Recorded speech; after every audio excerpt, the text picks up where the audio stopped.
In this experiment, we will be depending on magnets and their polarity. We know that like poles repel while opposite poles attract. We predict that in this experiment, the magnet we use in the outside of the container will be controlling the toner on the inside of the container, which is in water, and we believe that they will keep up pretty well with the independent variable on the outside that we will be moving. We think this because the viscosity of water, which is the liquid we are using that the toner is in, is very low and will have little resistance to the toner moving with the independent variable right away. The materials that we will be using in this experiment are earth magnets, 2 plastic water bottles, clear tape, MIC-R toner, and water.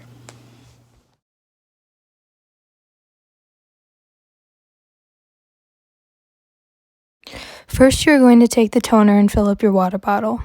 Only fill up about 10% of the bottle. Now fill up the rest of the bottle with water. At first, it's going to look like the water and toner are not mixing. It will take about a day for the toner to soak up the water. Until then, continually shake it. Seal the top with tape.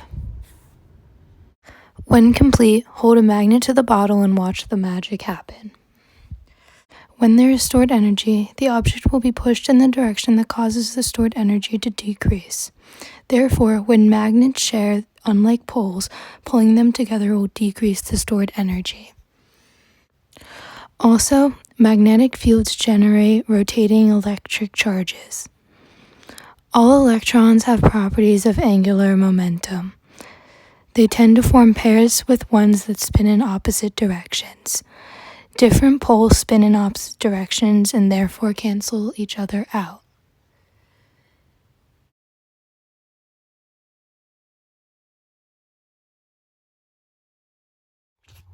Magnets are objects that produce fields that attract or repel other objects. In our experiment, we used magnetic ink and magnets themselves to depict this relationship. We would have anticipated that our results would have been correct because both materials are dipolar and have north and south magnetic poles.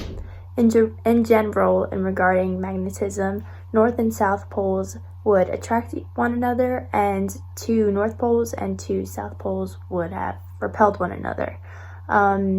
It would have been interesting if we had been able to conduct this experiment to see if we flipped the magnets and so that the other pole was present, and see if that would have repelled the magnetic ink in the bottle. Iron is an element that expresses strong properties of magnetism, which is why we could have actually substituted our magnets for a paper clip or iron thimble with similar results. In our experiment, the independent variable is the presence of the magnet against the bottle, making the dependent the movement of the metallic ink. Changing the side that the magnet touches the bottle could alter our results by repelling or attracting the magnetic ink.